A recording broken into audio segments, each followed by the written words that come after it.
turn on your cameras, and also, if not talking, mute yourself. Okay, guys, we want to see you with Juan. We have a special guest, very special guest, actually. He's going to introduce himself soon, but I'm still waiting for more people. More people are joining. Okay, we have around 15 people. Some of the people couldn't attend today. Nice to see you, Elizabeth.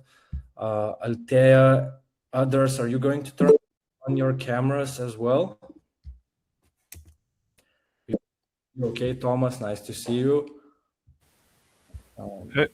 Okay, nice to see you. Nice to see you, Vakaris. Juan, I also see Franco is trying to join. Should I let him in? Yes, yeah, go ahead and let him in. Awesome, awesome. Awesome. Franco, I think, has joined. Hello, Franco. So how's everything? How's it going, guys? Everything is good? Are you excited for today's call? Yep.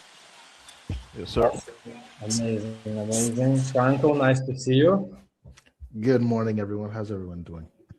Yeah, everyone's doing really fine. Waiting for this call, super excited. So I guess now I could just give the lead to Franco or Juan. So whichever wants to take the lead could take. I got it. Yes. Hello, everybody. Hope you guys are having a great morning. My name is Juan. You're also going to see Franco on here. I am the founder here at Premium Hire. We are a recruiting agency. We just help candidates find positions with really good companies as well. Franco's our client success manager, so he's the one on the interviews and like helping clients choose the right ones. And he has a lot of experience with like what does work, what doesn't work. And something we really wanted to just jump on here and talk to you guys today about was how to interview, what things to take into consideration. A lot of people have done interviewing and a lot of people have a lot of success with it, but it is important to know kind of what companies are looking for, what things they're taking into consideration when making the decision of what candidate they want to bring on. And if they're taking it into consideration, you guys should be considering it too, if that makes sense, right? So I'm just going to share my screen here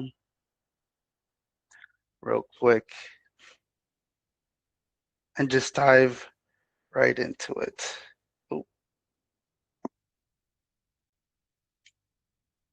Okay, let me know when you guys can see my screen. We're good to go? Awesome. Great. So, interview pillars.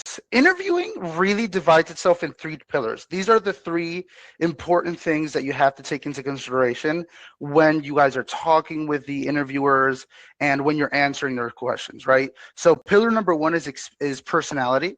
Okay, and we're gonna break these down here in a second, so don't worry about that. Pillar number 1 is personality. Pillar number 2 is experience, and pillar number 3 is cultural fit. Okay, now let's dive right into personality. Personality is the most important pillar of them all, and here's the reason why.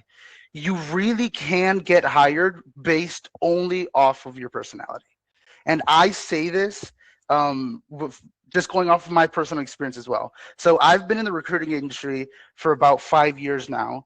And my first job, the first company I started working at, I grew enough to the point where I had access to all of the paperwork and all of the documents, and just out of pure curiosity, I went back into the system and I was like, what did they talk about on my interview? Like, what were the notes that they took when they were interviewing me, right? And it's super interesting because at that moment I didn't have experience in recruiting. It was an account managing position. It was more of like a call center rep type of vibe, and I didn't have experience in recruiting. I didn't have experience in call centers. I had never worked in a call center before. I had never done any type of sales, phone anything like that. And literally all they put in my notes is great personality, great smile. And they offered me the position on the spot. Like, they didn't tell me like, hey, we'll get back to you in 5 days. They offered it to me on the spot. So personality is the most important pillar of them all, because you can 100% get hired just based off of your personality, right? Now, what is your personality? If we break down personality, what am I talking about? I'm talking about your confidence, your transparency, and your friendliness. Okay, so confidence, this is a super important subject right now. So you have to be confident, but you can't be cocky. And what do I mean by that? And Franco can back me up on this. So we've had candidates where they have a bunch of experience, and normally candidates that have a lot of experience, they are super confident, which is great, but sometimes they have so much experience that they come off a little bit cocky. And what do I mean by cockiness, right? So they're kind of like they're sitting on a sofa and just like laying back on the interview because they think they're going to get it, so they're just like super laid back. They answer like they're trying to interview the company instead of the company interviewing them, and you do have to do that a little bit, but it just comes off, it's just too much, right? So there's a perfect amount of confidence that you have to have, and the reality of it is if you're you have to just be confident in who you are, what experience you do have. And the important part about this is understanding that the person on the other side knows nothing about you. And why do I say that? You can have all the experience in the world. You can have had worked with 10 companies in the past, but the reality is they don't know how much experience you have, and the only people who do actually have a grasp of how much experience you have is the people you've worked with before, right? So they won't even know if your experience is relevant, even though it's written on your resume, even though you've talked about it a little bit. They won't even know if it's relevant enough until you actually start working for them. So when you are trying to be confident on an interview, it's important to not cross a line and to take into consideration that they really don't know you. So you have to be at that perfect level of, hey, I'm confident, but I'm also trainable, right? Because that's one of the most, and Franco can back me up. We've heard this so many times, is he sounds great. He looks great. He has the experience. I just don't think I can train him.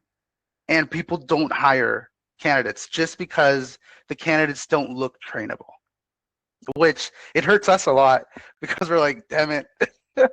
It sounds like such a stupid thing, but in reality, it's a very important thing. Even though you do have experience in the field, a lot of companies do things differently, right? So if you're going to come into a company, they want to make sure that you're going to be able to come in and adapt to how they do stuff, right? Now, let's go into the other pillar of personality, transparency. Transparency is super important. Now, I know that when interviewing, something that people really have issues with is if they don't have experience, then how can they be transparent? And they'll make up things just to compensate in areas that they're not really up to par, right? So what you really want to do is if you don't have experience, and I'm going to talk about this a little more in the future, but if you don't have experience, or if you're just not really as knowledgeable of something, you want to be super transparent with it and positive about it, right? So you don't want to, if they ask you, hey, how experienced are you with, I don't know, AI automations, right? And you tell them, oh no, I'm super experienced with it, just to get the job, it'll bite you in the ass later. It definitely will. So a lot of companies right now, even more in the sales industry, are really just looking for candidates who they can just plug and play. They can just put in their team, train them a little bit, and just get with it. If they then have to train you on something they weren't ready to train you on, it's a huge issue internally.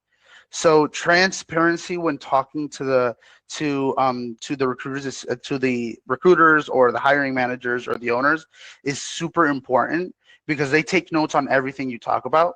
So if you then tell them something else later on, once you're hired or something like that, it's a huge red flag, and they'll replace you like right away if that happens, right? So the third pillar of personality is friendliness.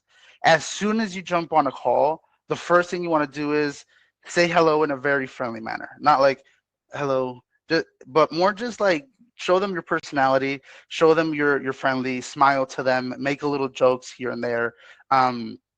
This is gonna sound super weird, but I have little jokes that I literally say every time I'm on a specific date, right?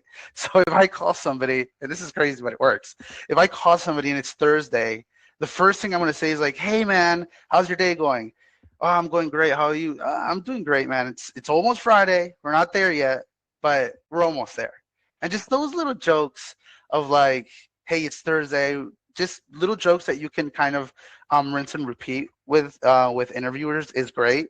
A lot of people will hire someone they want to be friends with, and that's really the only thing that matters. And the reason for that is because there's just a lot of positions that they can teach you the technical skills, right?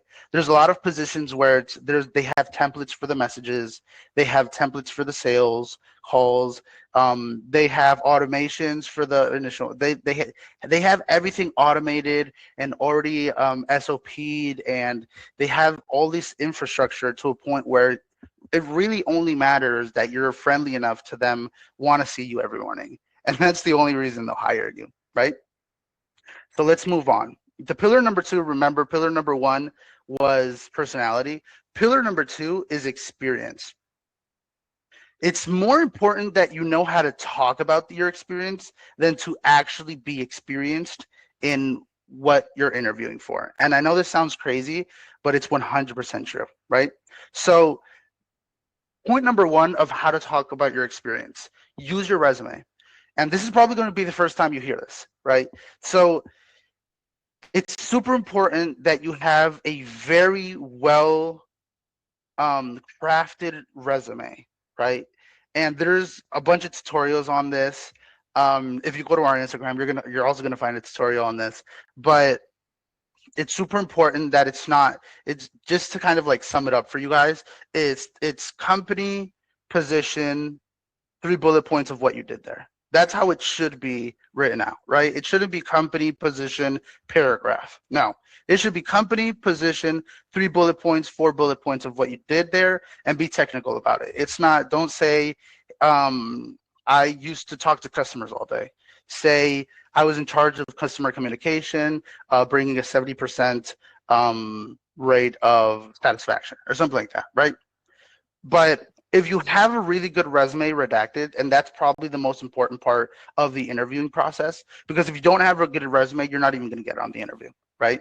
So if you have a really good resume that you've already put time into, you've already put effort into, have that resume open whilst you're on the interview, right? So when the interviewer asks you, hey, talk to me a little bit about your experience, you don't have to remember everything important to say, because I can guarantee you won't remember all the important points to talk about. You won't. There's just too many, right? So, or you might not remember how to phrase it in a way that it's more professional, right? So what you want to do is just have your resume open, and once the interviewer asks you, hey, what experience do you have, literally just read your resume. So in 2021, I started at a company called, I don't know, Jotform. There I was a client success manager. I did this, this, and this. In year 2023, I moved over to a company called Ta Ta Ta Ta, and over there I was the customer service rep, and I did this, this, and this, and just like read downwards. And it's super important that when you redact it in a way that it also sounds natural to you. That way, so when you read it, it sounds natural. If you write the resume out in a way you don't even speak, then once you read it, it's going to sound really weird, right? Now, point number 2 of how to talk about experience is only talk about relevant experience. And the reason I say that is if you're trying to get, let's say a DM setter job or an like an inside sales rep position, some candidates will talk about experience that they had at like Walmart, right? I worked at Walmart for 3 months. Others will say like, I was a cook at a pizza shop, and I'm not lying. Franco, like, nod your head. I'm not lying. This happens. Candidates will tell us, I was a cook at the pizza shop. I worked there for like, and they'll give you the whole story. I worked there for 3 years. We made the best pizza, man. And it was like, great, we love it, but it's just not relevant. The reality is they don't really care about it, and it just takes focus off of what is important, right? Now, be concise. The point number 3 is be concise and direct with everything you talk about. So point number one about the resume and point number two, you have to be concise and direct about it, right? You can't be going off the rails every time they ask you a question because it gets really irritating super quickly, right? So when they ask you, talk to me about your experience, that's why I said read your resume, because if you read your resume, you can't go off point. But if you're just going off the top of your head, you're really just you might just try to talk a lot, and it ends up being really bad for the interview, right? So just talk about the experience, how long you were there, what you did there. Don't talk about how you got there.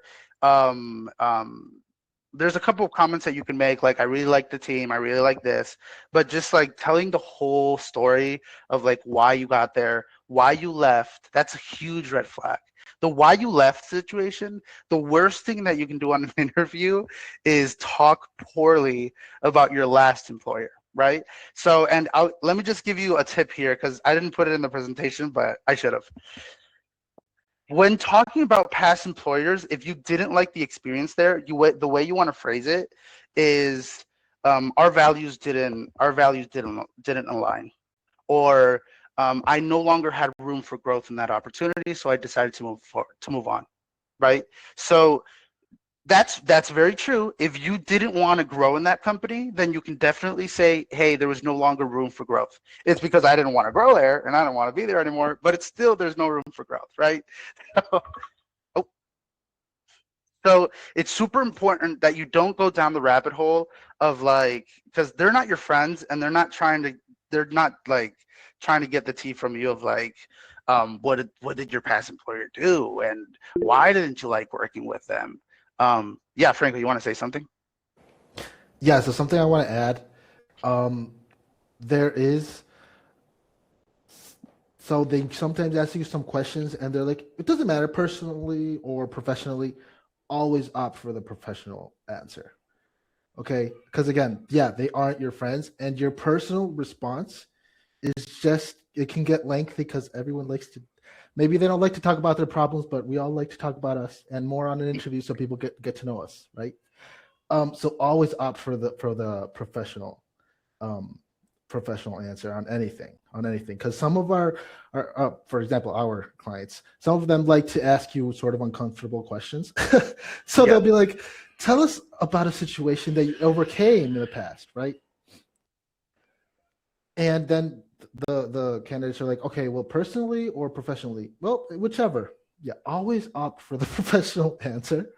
So Yeah. yeah, at this job, I was actually able to do this, this, and this, and the issue was this, this, and that. So that comes out better as, well, my puppy died a couple of years ago, and I couldn't really get over it.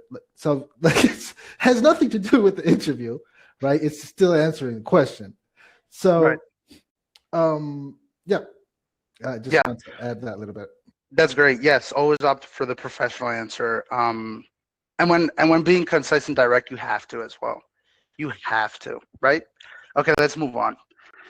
So the pillar number 3, remember, pillar number 1 was personality, pillar number 2 was experience, and the pillar number 3 is cultural fit. Now, this, when it comes to sales interviews, either if it's DM setting or appointment setting positions or whatever, this is the most important pillar in the interview. And why do I say this?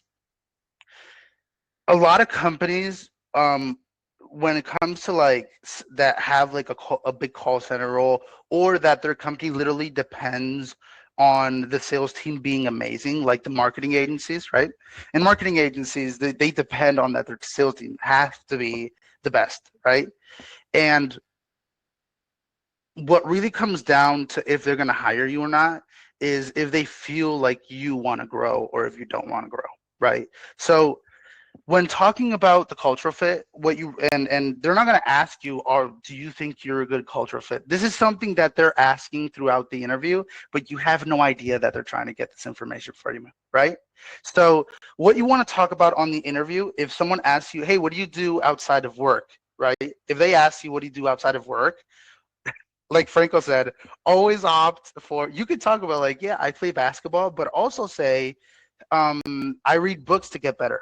If you do read books, you should read books. I read books to get better. I see in YouTube video, because most of us do this anyways. Like if you're in the sales or DM setting or appointment setter, we see like Alex Hormozy is on our feed every once in a while, right? He normally pops up there. So talk about it. Like even if we don't notice that we're consuming this type of information, we are consuming it anyways, right? So and today something that you could ask yourself is like, yeah, how many times do I see? If you guys don't know, Alex Hormozy is like a huge salesperson, right? If you don't see videos of him, you should probably Google him and see his videos.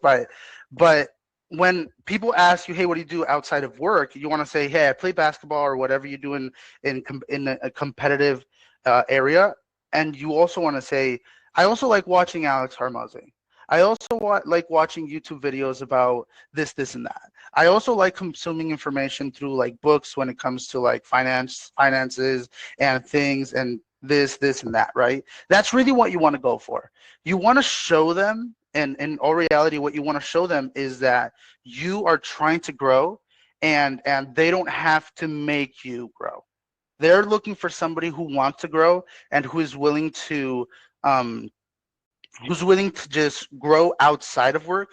That way, when you come into work, your natural state, your natural like personal state is like, hey, I want to be the best. I want to grow.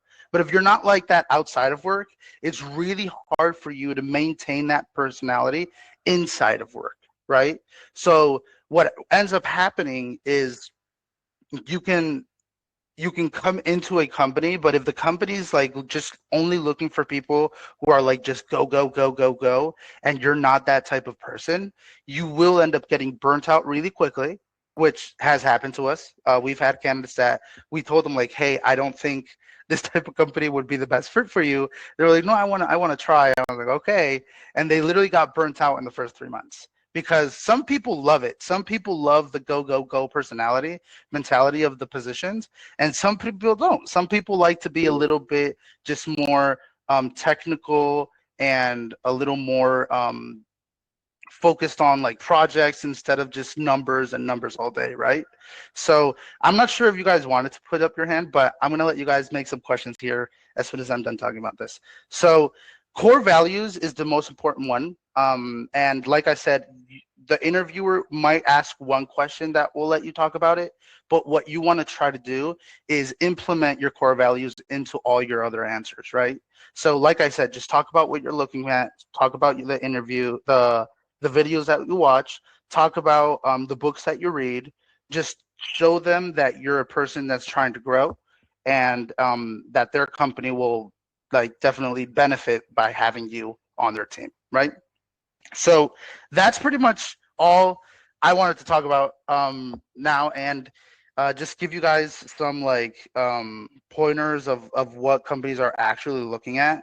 A lot of candidates, we've had a lot of candidates that are perfect candidates, and that are just like, they have the experience, they have the background, they have the look and the feel of the company, and they just don't get hired because they suck at interviewing. And that's really all it is. So we've literally seen how just having a conversation with the candidate and just going through with them with everything we just showed you guys. We've literally had we had a candidate, I think it was last week, where it was a him. He had the worst interview ever. The beginning of the day, like it was like 9 a.m. He had an interview at 10. He had the worst interview ever, and we were like, I can't believe this guy's not going to get hired. And then because he was perfect, and then Franco has a conversation with him in around midday, and he jumps on the phone. He's like, hey, you weren't chosen for the client, and this is why, right? And he'll go through the whole thing. He didn't like this, he didn't like that, so do this, do that, do this, do that. And he just kind of trains them up on everything we just talked to you guys about. And then in the afternoon, he had a different interview, and it was night and day. It was the difference. It was a huge difference in between the first interview and the second interview, and he got hired in the second interview, which is like amazing. So like literally just knowing what to focus on interviews.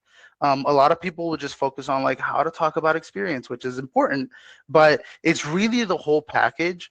And something I didn't go over on the presentation, but again, I should have, is just like background. I'm like, I see a couple cameras on and you guys look great, right? So just make sure you always have a nice background. Make sure you always have enough light to be on the interview, so like your face is well lit up. Because again, it is something that companies will tell us, like, hey, I like the candidate, but he just like he had the lights off and it was kind of weird, and we didn't like that. So they're not looking for a reason to hire you. They're looking for a reason not to hire you. So just don't give them any reasons other than just like if you literally just don't fit the role. But don't give them any other reasons, because like I said, they will reject you just based off of your look, your background, the lighting, your answers. If you didn't sound confident enough, there's clients that will tell us, I just didn't like the feel of him. And it's like, dude, those type of answers are like, you really don't know why you don't like the candidate. You just don't want to hire him, right? So the less reasons you give them to reject you, it just gets you that much closer to getting chosen on an interview. A lot of interviews right now are being group interviews, so it's super important to like have a great personality and just like shine just from the very beginning of the interview, and be somebody that just like is like way better than the rest of the candidates. Something that a lot of interviewers and a lot of recruiters will do, and again, these aren't the best practices ever, but it is what it is, and business is business, and that's kind of something we have to understand here as well, is if they have a great candidate, they'll still book other candidates that aren't as great just to make that great candidate look even better. So if you are that great candidate, I'm telling you, recruiters will actually make it to where you will 100% get hired, because they want you to get hired. They get paid off of you getting hired, right? So so yeah, that's pretty much it. Thank you guys for jumping on, and I did want to open up a little bit in case you guys had any questions. And this doesn't have to be only about like how to interview, but also if you guys have questions of like what we're seeing clients decide and what company owners are normally looking at, just that can be also in the questions. So yeah, I'll just open it up here a second for anybody who has any questions for us. And also, Juan, I want to add something to it as well. Yeah. So I also see like some students after a bad interview, they lose motivation. They lose the lead in themselves. So what I also want to say is that you have like infinite basically tries to hop on interviews and improve. Like as long as you're improving, you will make it. You know, so it's pretty simple. But majority of people are afraid of making that first big jump. You know, or you know, failing. This is what most people are stuck, because they are afraid of failing and failing. But in life, like you have to fail until you win, you know. So it's same like it's the same concept here. Like basically, like I guess Juan and Franco could agree with me that you just need to try, improve. Like as long as you take feedback, you will make it. So, but you need to be coachable. This is the most important also thing. That is super true and super important. Yes. So interviewing, like being the interviewing is a skill. It definitely is a skill. And like every other skill, you just have to practice. It is what it is. You have to practice it, and the more you practice it, the more you'll get better. But like he just said, you'll only get better if you take feedback. So something that's also super important is always ask for feedback. Always ask for feedback of like, hey, just checking in if I was chosen or not, and if they say yes or no. Also, like once you do get hired, even if you do get hired, also ask, hey, if you don't mind me asking, what was the aspect that made you make the decision on me and hire me eventually? What was it that I showed, or what was it that I said that caught your eye? And that's, I mean, if you could do that, and I know it takes a lot of courage to do that, to actually ask the employer as soon as you get there, but you want to do it like as soon as you get there is when you want to ask them, because if they are somebody who takes notes, you can ask them whenever. But if they're not somebody who takes notes and like saves the notes, then they'll just forget. So like getting feedback in order for you to get better is super important. The reality is that like the odds of you staying more than 3 years at a company are very low. So you are 100% like interviewing is something you're going to do for the most part of your life. And then like he said, just ask for a lot of feedback. And even when you do get hired, ask for feedback, because that's probably the most important feedback. To know what made him hire you is probably going to make other people hire you as well. So anybody else have questions, concerns? Yeah, I wanted to add also something real quick. So also like learning this skill will make you better at hiring others as well. Like as I believe, because I've went through it, and I can say that if you are good at interviews, you will also be good at interviewing others, because you will understand what to ask. So it's also going to be beneficial if you're going to become a business owner. It's a good skill to have. So this is why I can't stress enough how important is to actually attend to those calls, listen to Franco and Juan, and take notes, because you're going to get a lot of value, like raw value. So yeah, I wanted to add that as well. Awesome. Yeah. Do you guys have any questions? I think Yes, I think Evelina. Evelina. You guys hear me? Yeah. Hi, everybody. Having some time. Thank you for the presentation. I wanted to ask, what if you don't have much experience in the position you're applying for? What do you suggest telling about yourself? Is it like you're very eager to gain new experience, or incorporate some personal features of yourself? What do you suggest?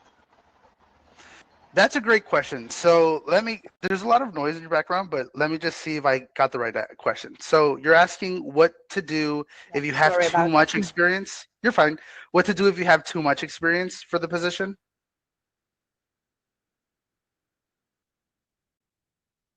Uh, Not so much, too little, or like not too Oh, experienced yes, not enough in that experience. position. Okay, I'll talk about both aspects. If you have too much or if you don't have enough experience. So, if you don't have enough experience in the position, what you want to talk about is other companies you've worked at, or other places you've and just talk about the skills that you obtained from other companies, and how you're going to be able to kind of just transfer those skills over to this company. So let's say I don't have experience. So I'll give you guys an example. Right, when I jumped on my first interview and they asked me, literally the interviewer literally, it was a recruiting agency. So the owner was interviewing me, and he was like super direct. He was great at interviewing. And he asked me, why should I hire you over other candidates that we're interviewing, and they do have experience in call center environments, right? Why should I hire you over them? That's literally what he asked me. And when he asked me why he should hire me over them, I told him two things. I told him, one, I have a great personality and I've been in sales. I just haven't been in phone sales. And I'm 100% confident I'll just be able to transfer my confidence and my friendliness over to the phone calls, because I'm normally doing them face to face. So I'm going to be able to transfer that information over. And two, I talked to him about my core values. I told him, hey, I know I don't have experience, but um, I don't know how to work in a position where I don't want to be the best. I always want to be the best. I always want to be the number one, um, the number one rep wherever I'm at. And that's exactly what I'm going to do when I come to your company. I'm going to treat it as if it's mine, and I'm just going to grow until there's nowhere else to grow. And that's literally what I told them. So when you don't have experience, you always want to just talk about the experience you do have, talk about what skills you obtained there, and how you're going to transfer those skills to the position you're trying to get, right? So super important to sit down, like I said, sit down, redact your resume, and be very smart about how you write that out, because the reality is that it's going to be hard. I couldn't imagine you guys not having another position where you learn skills that you could transfer over. Like you probably do have skills. You just haven't thought about it, or you haven't taken into consideration, but you probably have learned skills, whether it's in an actual business, in an actual job, or maybe an internship. Maybe you helped out in a community as a community service. Maybe you helped out at school or at church or whatever, right? When you put that on the resume, you don't want to put it as, you can put it as community work, but you also want to you still want to write it out like if it was your job, and you still want to pinpoint the skills that you learned there, right? That way you do have skills to turn over. Even if you've never worked in your life, you'll still have skills to kind of show them, hey, this is what I learned, and this is what I've learned up to now, and this is how I'm going to be good at the position, right? So that's how you want to treat it if you don't have experience. If you have too much experience, and this is also important, because we also have candidates who are way overqualified and they don't get hired because of that, because they don't know how to communicate it. If you're overqualified for a position, you always want to talk about your willingness to start from the bottom and work your way up. That's how you want to word it.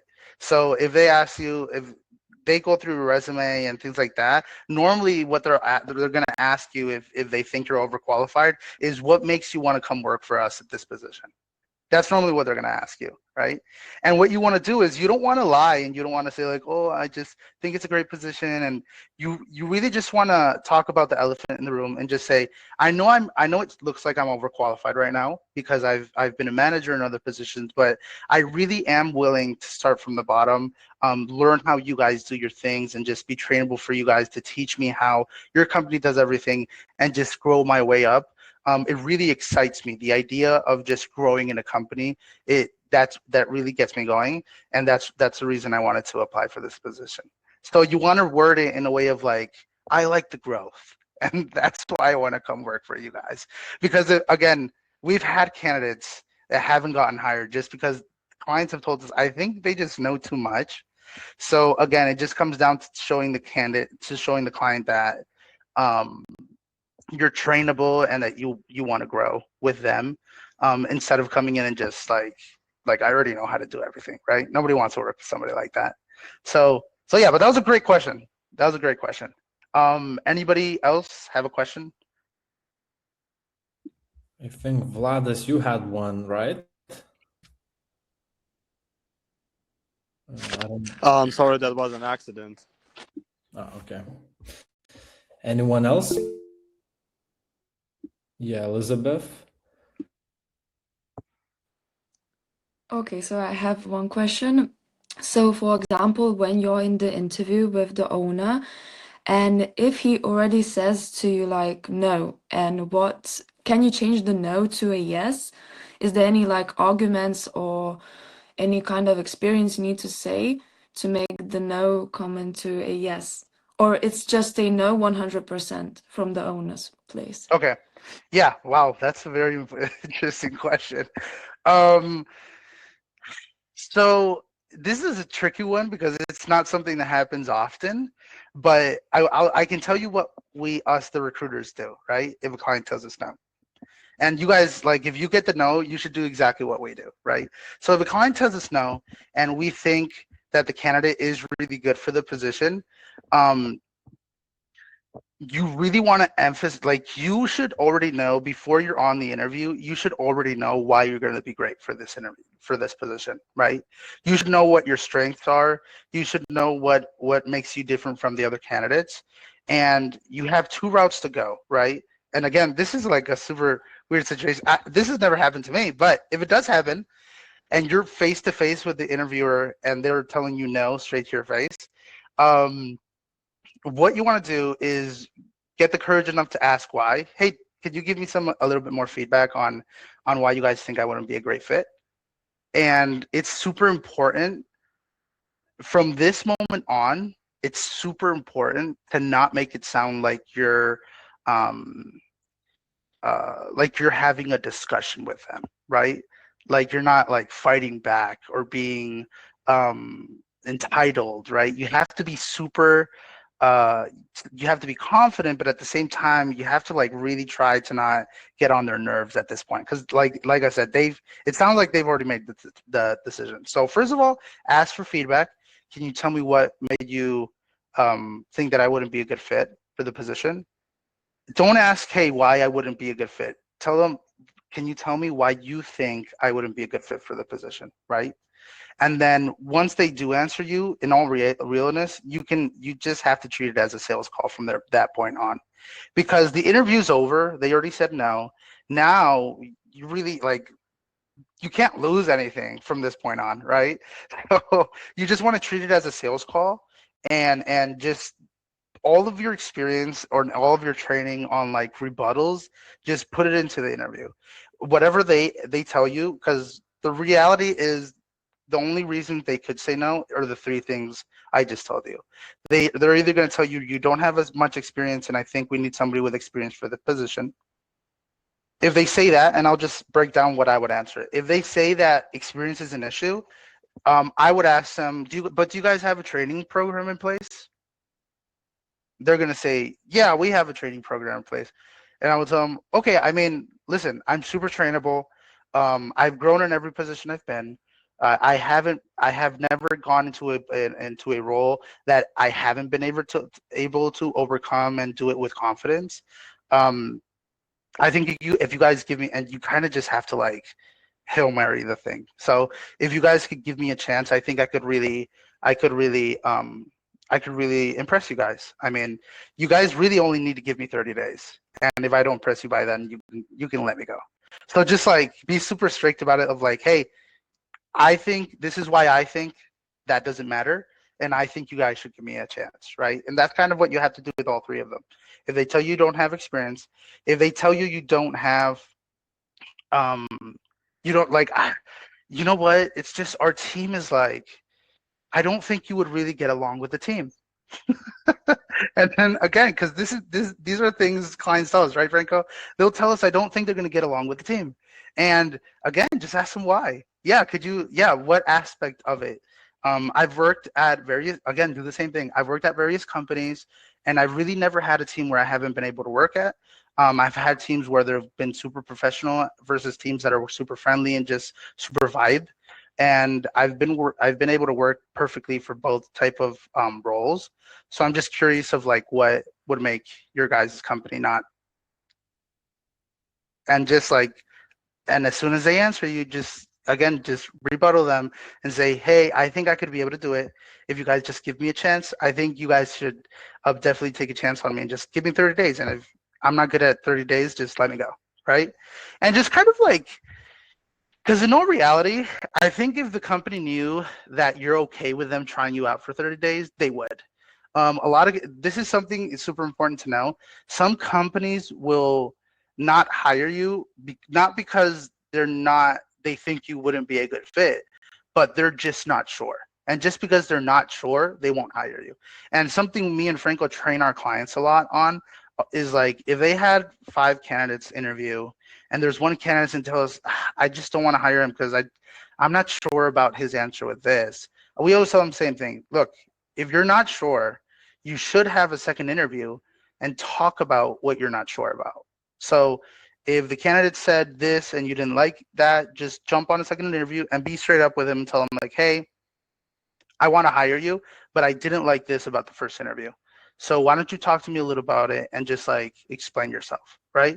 And we train the clients on like, ask them, because if it's just one thing you don't like about them, it's very possible that you don't have enough information on it, right? So that's important for you guys to know. And what I mean by that is like, you have to know that some clients won't hire you, not because they don't like you, but because they just don't have enough information yet. So if you ask them, hey, what is there something that you guys are on the fence of? And again, this takes a lot of confidence, but if at the end of the interview, you can 100% ask them. In a group interview, it's a little more difficult, but if it's a one-on-one interview, you can ask them, hey, you probably have written down a couple things you don't like about me. Is there anything that you could just kind of mention to me for me to be able to clarify or just kind of give you more information on? And just like own it. They're gonna write things that they didn't like about you anyways. So just ask them about it.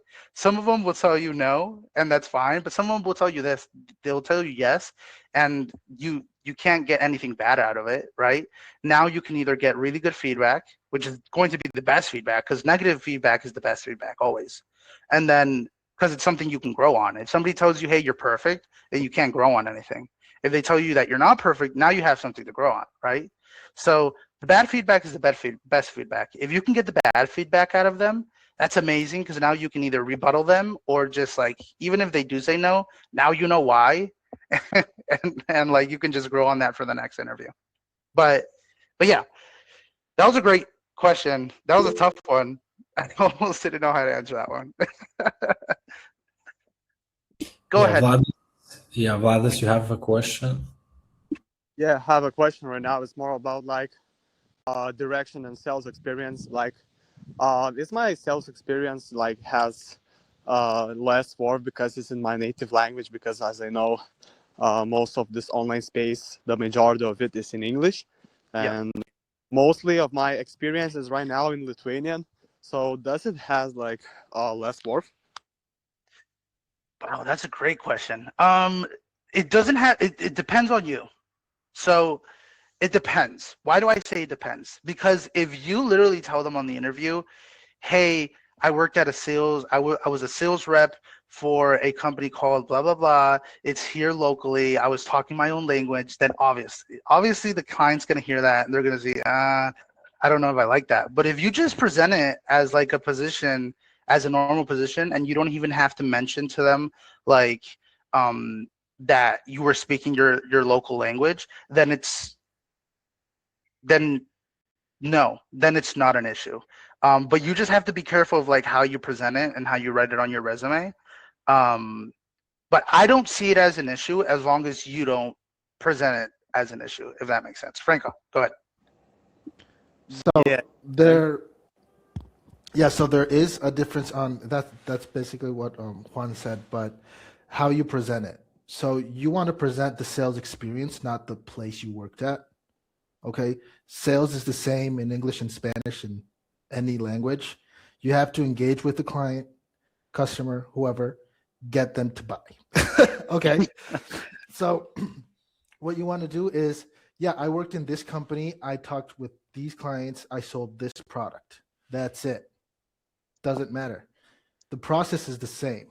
Okay, the experience is there, even though if it's in a different language. So again, like Juan said, if you're not making it an issue, it won't be an issue. Yeah. Good one, yeah. It is because like when the sales rep like is talking with you, they're immediately like talking about how's your English and how's your experiences in English, you know. And I know that my English wouldn't be as fluent as my Lithuanian when like we're talking about sales. Yeah. So like I don't want to lie to them that I could perform as good in English sales as in Lithuanian, you know, if we're talking about calls, because I don't have basically any experience talking in English like in sales calls. Yeah. Okay. Well, let me help you out a little bit with that. That is 100% a belief issue for you, because that's not true. The reality is that if you're good in Lithuanian, you're gonna be excellent in English.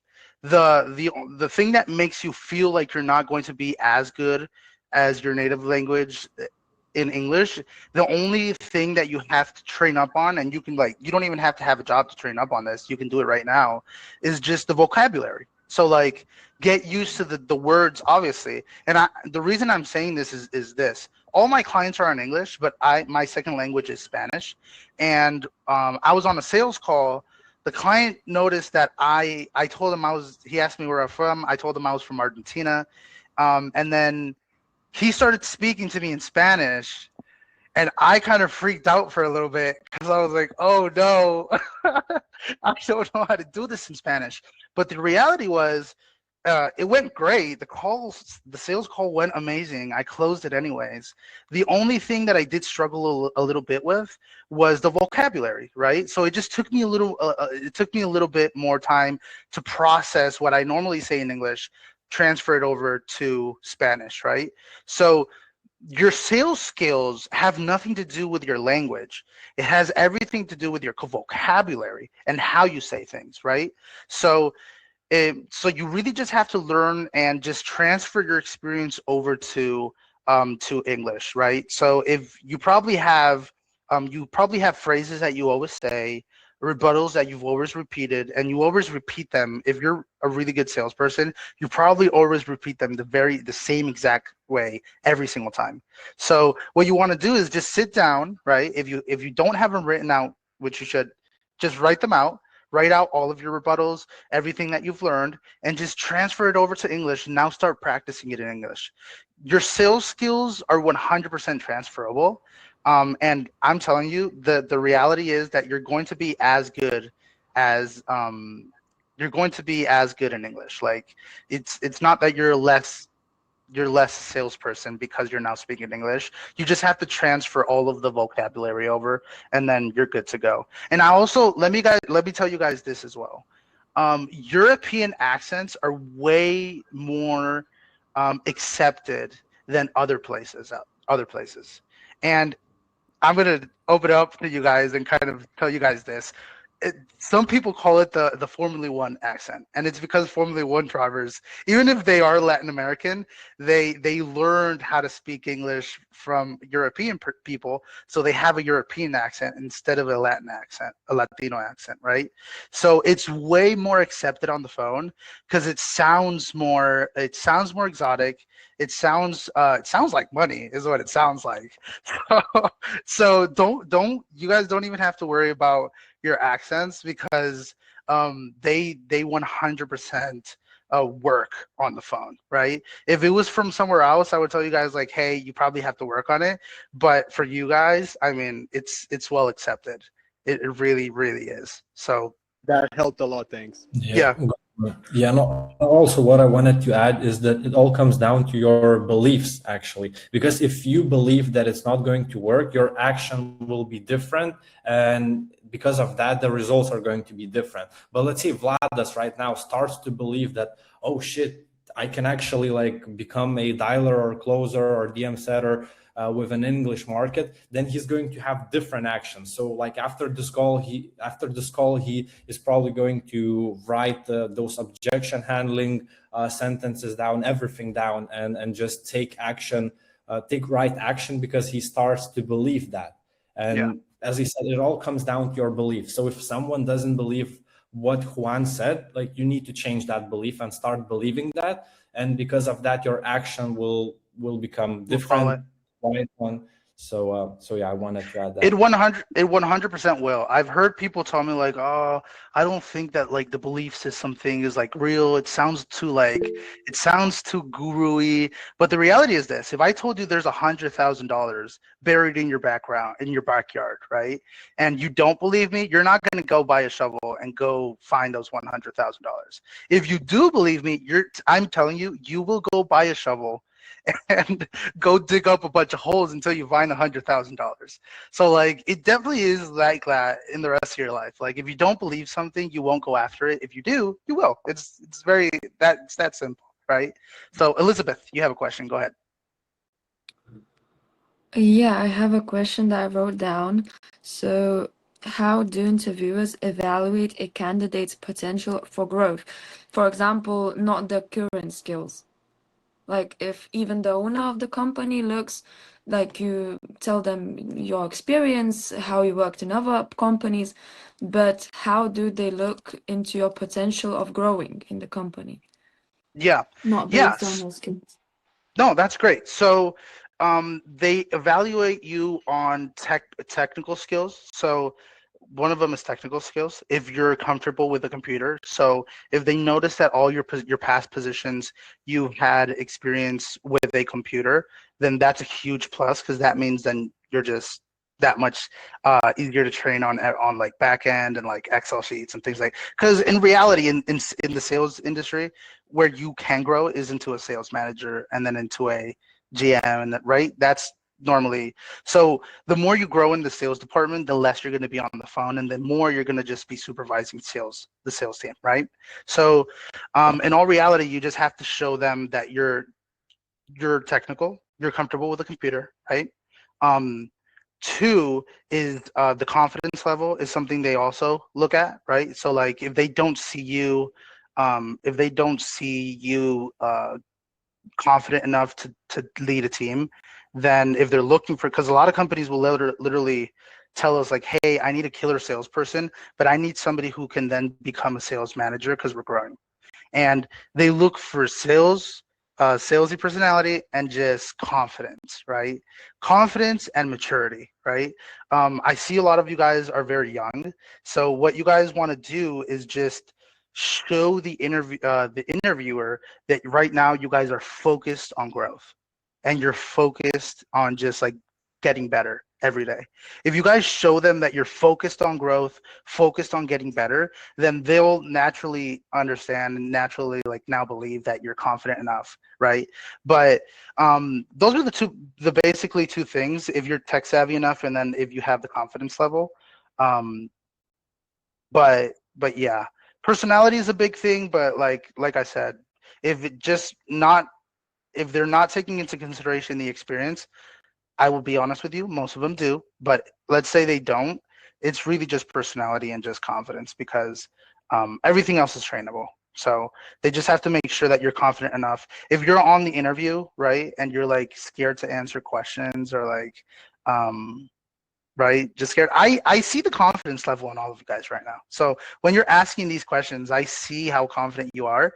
I just have to make, what you want to make sure is to transfer that when you're on the interview, because we've also had that. We have candidates that will talk to us with like huge confidence level, and when they're on the interview, they get super nervous. And it's like, it's really just a conversation. Just like, interviews are just conversations. It's all it is. So when something that they always take into consideration is just that. Go ahead again, Elizabeth. Okay, so I have another question. Like, for example, I know three languages like Lithuanian, English, and Russian. Is Yeah. it a Wow. big plus to say the owner that you know more languages and you're more compatible with other people? Because you can be in the sale industry and speak with people in Russian or in English, not only one language. Yes, 100%. You should mention it on the phone. Yes. Yes, you should. Yeah. I Okay, can thank you. yeah. You should, but for a lot of reasons. I mean, some clients will say, some clients will look at it as like, wow, you're super intelligent. Others will look at it of like how they can take advantage in a good way, take advantage in a good way of it.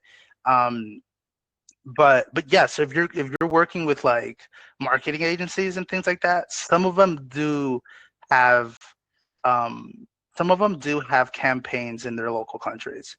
So like, it definitely could be a plus to say on the to just talk about it when you're presenting yourself. Most of them would just say like, hey, talk to me a little bit about yourself, tell me who you are and what you're currently doing, right? And there you can say, hey, I'm Elizabeth, I live in so and so, I speak 3 languages, which is pretty interesting. I speak this and this, and just like throw it out there, right? It could either be great or it could just be nothing for them, but it's never going to be a bad thing, if that makes sense. Thank you. Yep. Also, what I also wanted to add or ask, we've had we've had a group coaching call with Martin back in the days, and we were talking about interviews, and he mentioned a good thing, actually, doing something uncomfortable before the calls, like a cold shower or a lot of push-ups, something like that, to just become more confident in yourself, you know. So have you heard about that, like Juan Franco? Yeah, 100%. Yeah. So some people like dance a little bit before the interviews. They do like a shake fest, which shake fest is like you get up and you like shake everything. Um, I think it's good. I mean, anything that helps you, you'll notice, right? If you do it and you feel no difference, then you feel no difference. But if you do, then amazing. You should do it every single time, right? You should 100% test things out and just find what works for you and do it every single time. Like, here's what's super important for interviews. If you do the interviews the same way every single time, then you'll be able to pinpoint exactly what's wrong.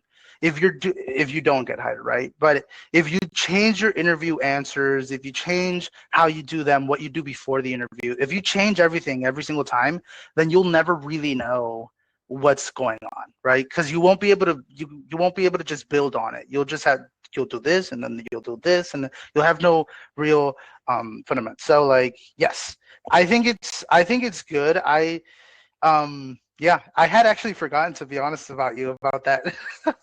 Yeah, but yes, I've heard some people take cold showers and it works out. I used to do the shake fast and that would work out for me. It worked out pretty well for me. Yeah. It depends on individuals, basically. It depends. Like what's working for them, what's not. They should test it, right, Juan? Yeah, 100%. You guys should test them and see what works better for you. 100%.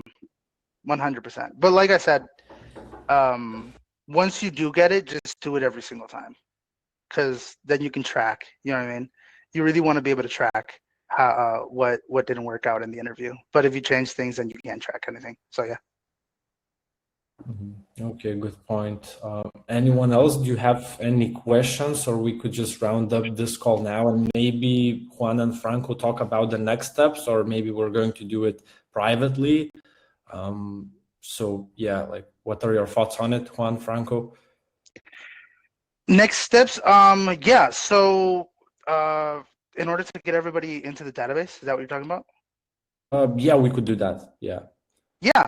So for you guys, because you guys are being trained, I want our team to know every time one of you guys go into our database. I don't want it to be like, oh, another candidate. I want them to be able to focus on you guys. So what me and Frank are going to do today is we're going to send you guys a form for you guys to fill out. And then, yeah, just fill out the form, basically. I will tell you this. So, and this is important to know, something we're going to need on that form is a video of you guys, right? So what you want to do on the video, we're going to ask for a resume and a video. If you guys need, you guys probably already have one, but if you guys want to check out our Instagram, if you just put Premium Hire, you're going to find the Instagram. We have a post. You're going to have to scroll down a little bit, but we do have a post where we talk about how to redact a resume and what things to look at when you're making the resume. And if you comment a specific word, I think it sends you a template for resume. So that's pretty cool. If you need one, but then we're also going to ask for video. And the video, it just really has to be anywhere in between 20 to like 35 seconds. We don't need like 2-minute long videos. So it's really just saying like, hey, if I were to make a video, this is exactly what it would look like. Shake it off. This is exactly what it would look like. Hey guys, my name is Juan. I am an ops manager right now. I've done everything when it comes to client success manager, customer service, sales, all the way up to ops managing.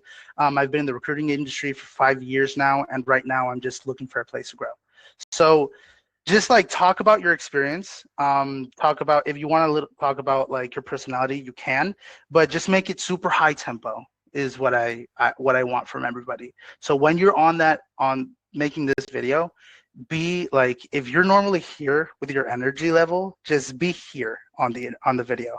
Because if the client sees on the video like, oh, he doesn't have enough energy, that's the number one reason clients decline candidates, because of the video, which normally we don't show the video, but some clients will ask for the videos beforehand. But if we do have to send the videos, we need a super high tempo video, right? Because the high tempo videos always get through, right, Franco? They always get through.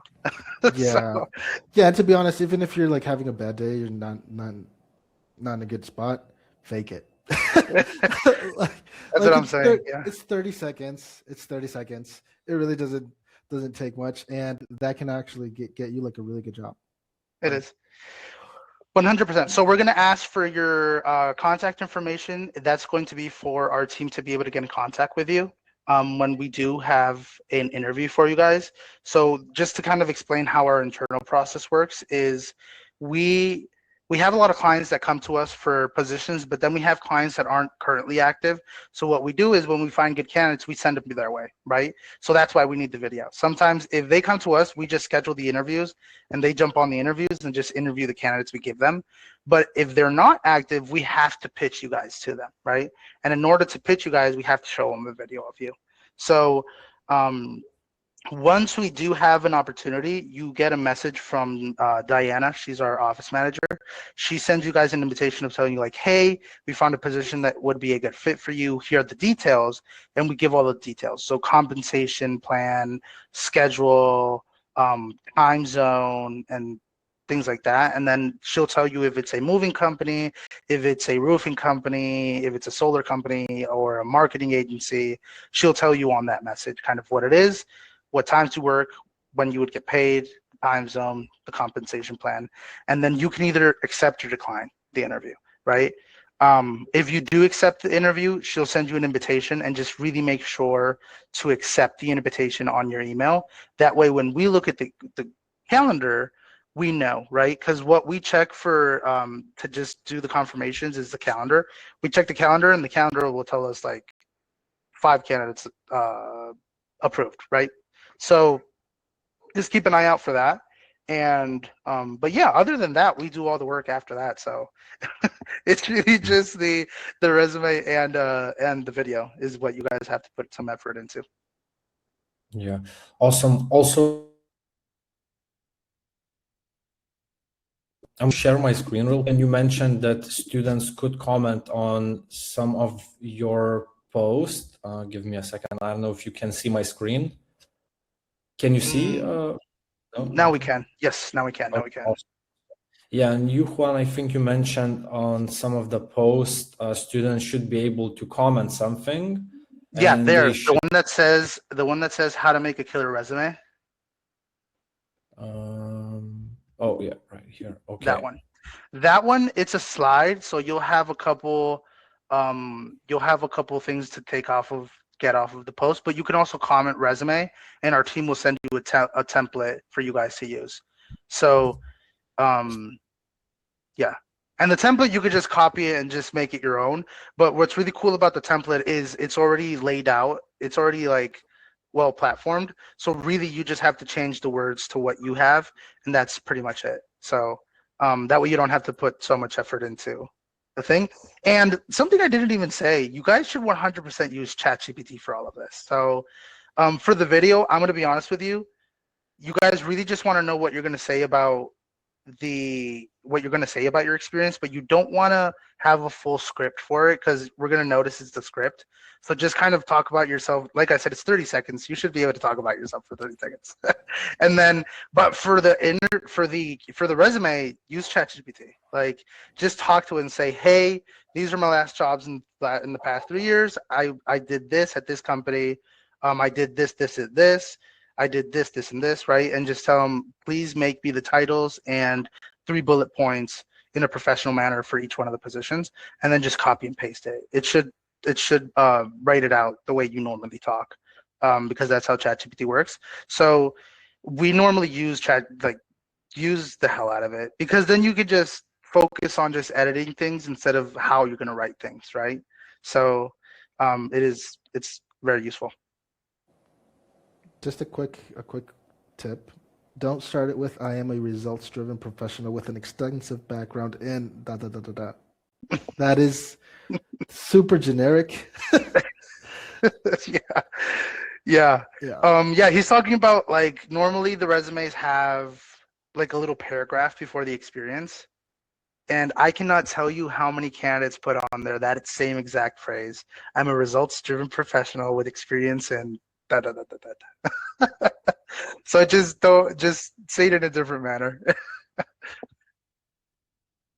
Yeah, awesome. And also, as I said, students, I'm going to upload this this into the WAP. This call is being recorded, so I'm going to add it. So feel free to rewatch it if you want. So yeah, I don't know if you guys have any questions. So you can ask here, or we could just round up this call. No questions. Okay, Nope. so I think we're good. Yep. So Juan and Franco is going to send me that form, and then I'm going to send that form into our group chat. Is that right, Juan and Franco? Yes, we're going to send that today. Awesome. Amazing. So also, students, like, feel free to leave feedback. You can send the feedback to me, like, of this call if you enjoyed it. But yeah, I'll see you today in I think like 2 hours ish, because we have another group coaching call today. So I'll see you later, and I'll update you guys soon in the group chat with that form when Juan and Franco is going to send me that form. So I hope you enjoyed this call, and thank you Franco, thank you Juan for attending to this call, and see you next time. Likewise, man. Thank you, guys. Yeah, awesome. Right, guys. Great meeting you. Bye. Bye. Bye.